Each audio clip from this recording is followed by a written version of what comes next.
The Curious Incident of the Dog in the Nighttime by Mark Haddon, Chapter 61. Mrs. Forbes at school said that when Mother died, she had gone to heaven. That was because Mrs. Forbes is very old and she believes in heaven, and she wears tracksuit trousers because she says that they are more comfortable than normal trousers, and one of her legs is very slightly shorter than the other one because of an accident on a bike. But when Mother died, she didn't go to heaven because heaven doesn't exist. Mrs. Peters' husband is a vicar called the Reverend Peters, and he comes to our school sometimes to talk to us. And I asked him where heaven was, and he said it's not in our universe, it's another kind of place altogether. Then Reverend Peters made a funny ticking noise with his tongue sometimes when he was thinking. Excuse me. The Reverend Peters makes a funny ticking noise with his tongue sometimes when he's thinking, and he smokes cigarettes and you can smell them on his breath. And I don't like this. I said that there wasn't anything outside the universe, and there wasn't another kind of place altogether, except that there might be if you went through a black hole, but a black hole is what is called a singularity, which means it is impossible to find out what is on the other side because the gravity of a black hole is so big that even electromagnetic waves like light can't get out of it, and electromagnetic waves are how we get information about things which are far away. And if heaven was on the other side of a black hole, dead people would have to be fired into space on rockets to get there, and they aren't, or people would notice. I think people believe in heaven because they don't like the idea of dying, because they want to carry on living, and they don't like the idea that other people will move into their house and put their things into the rubbish. The Reverend Peters said, well, when I say that heaven is outside the universe, it's really just a manner of speaking. I suppose what it really means is that they are with God. And I replied, but where is God? And the Reverend Peters said that we should talk about this on another day when we had more time.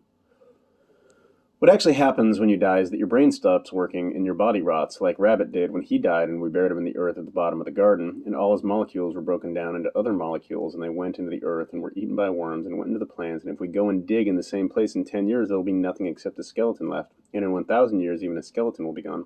But that is all right because he is a part of the flowers and the apple tree and the hawthorn bush now.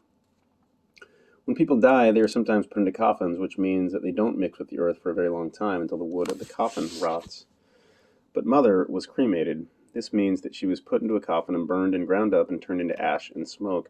I do not know what happens to the ash, and I couldn't ask at the crematorium because I didn't go to the funeral. But the smoke goes out of the chimney and in the air, and sometimes I look up into the sky, and I think that there are molecules of Mother up there, or in clouds over Africa or the Antarctic, coming down as rain in the rainforests in Brazil, or in snow, somewhere. Chapter 67.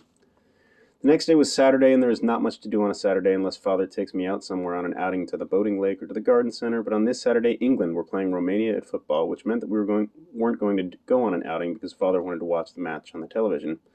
So I decided to do some more detection on my own.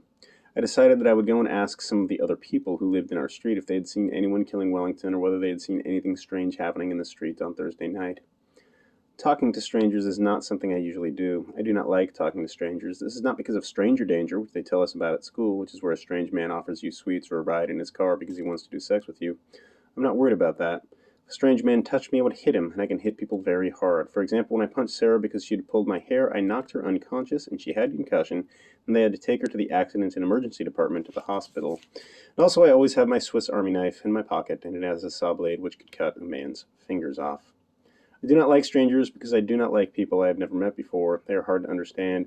It is like being in France, which is where we went on holiday sometimes when Mother was alive to camp.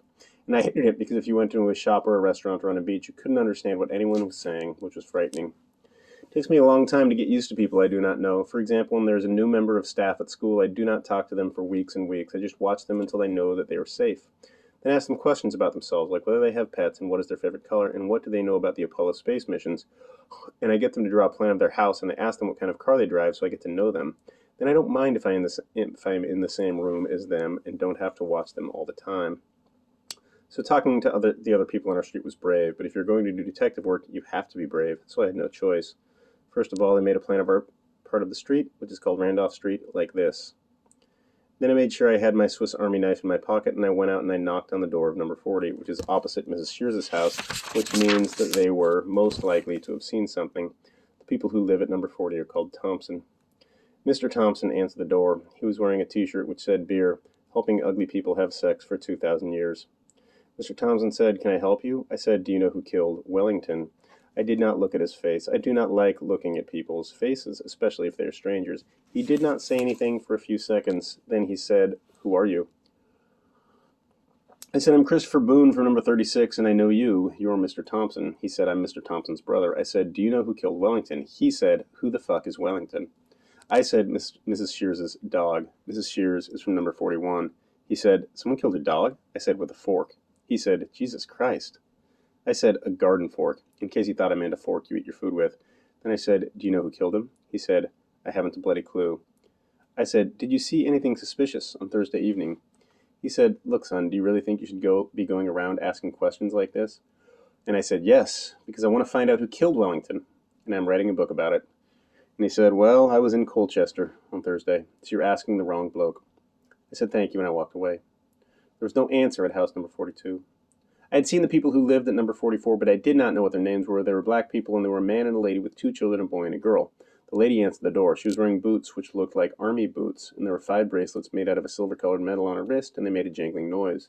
She said, it's Christopher, isn't it? I said that it was, and I asked her if she knew who killed Wellington. She knew who Wellington was, so I didn't have to explain, and she had heard about him being killed.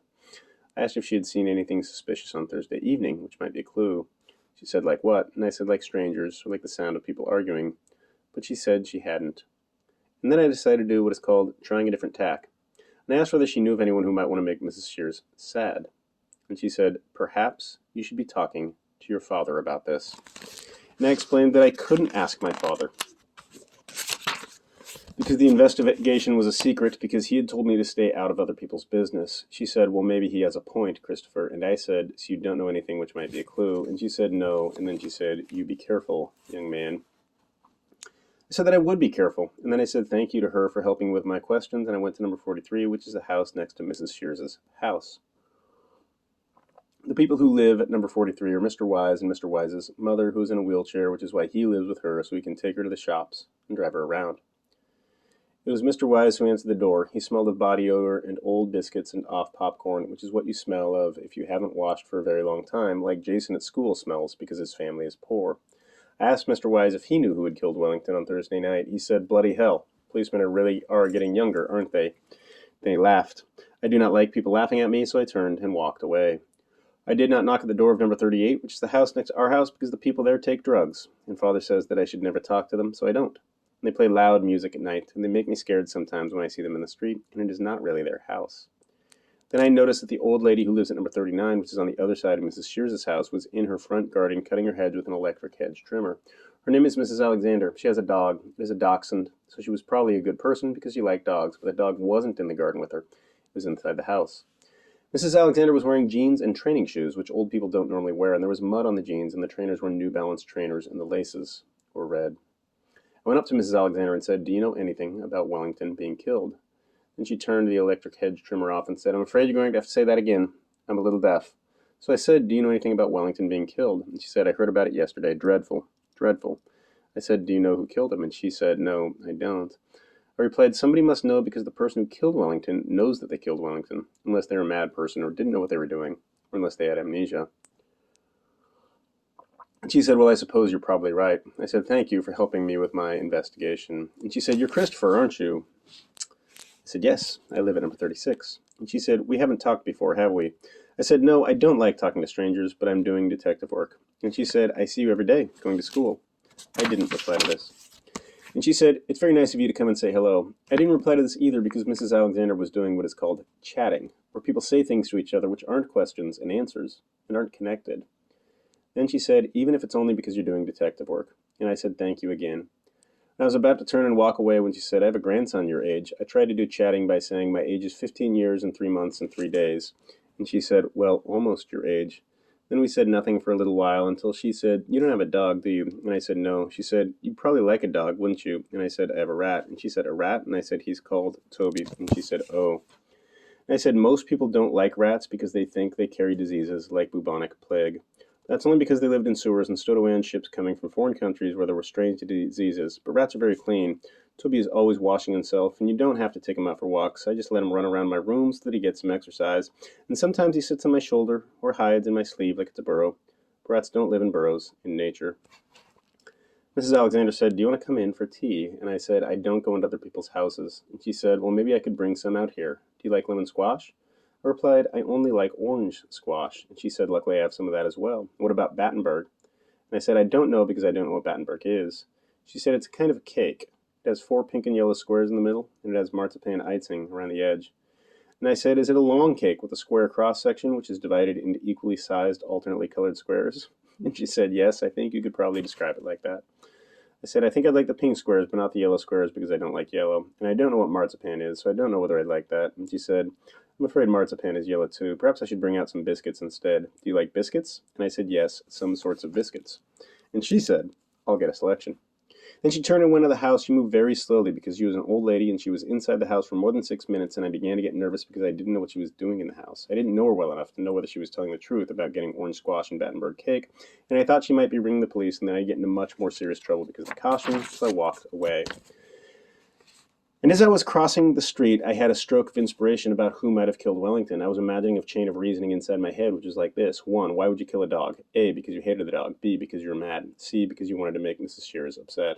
2. I didn't know anyone who hated Wellington, so if it was A, it was probably a stranger. 3. I didn't know any mad people, so if it was B, it was also probably a stranger.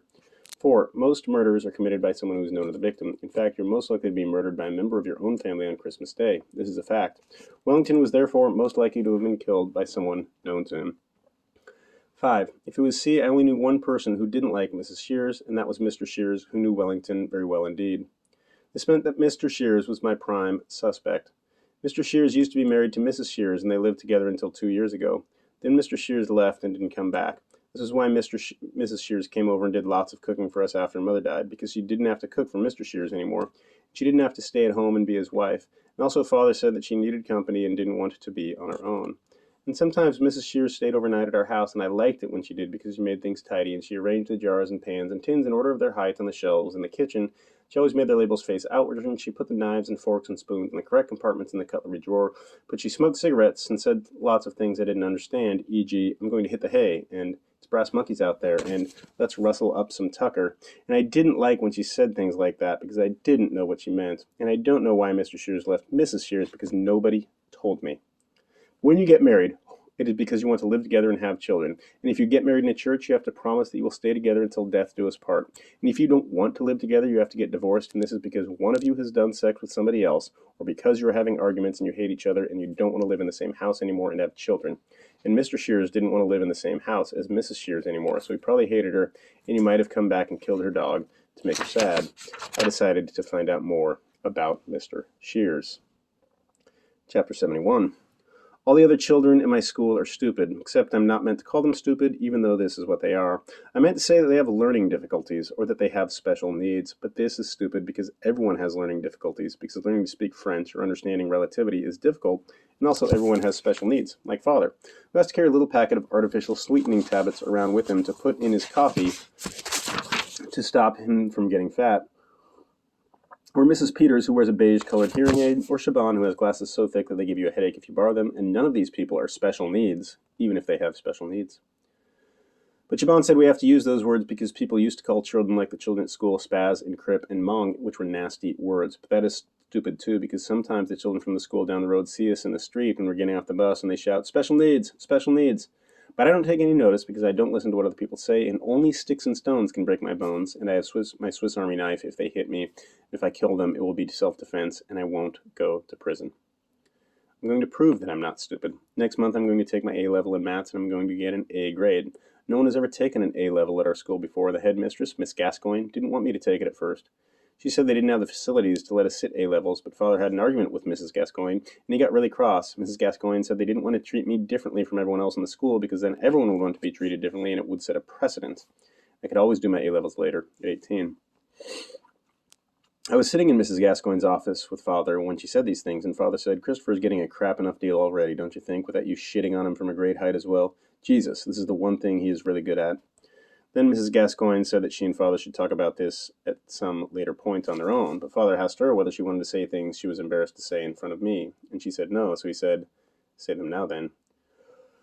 And she said that if I sat an A-level, I would have to have a member of staff looking after me on my own in a separate room, and Father said he would pay someone £50 to do it after school, and he wasn't going to take no for an answer, and she said she'd go away and think about it. In the next wing, she rang Father at home and told him that I could take the A-level, and the Reverend Peters would be what is called the invigilator.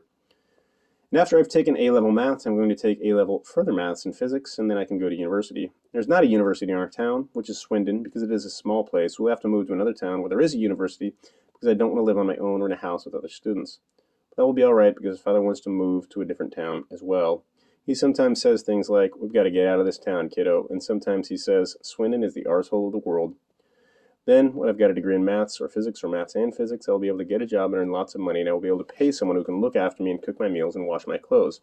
Or I will get a lady to marry me and be my wife, and she can look after me so I can have company and not be on my own.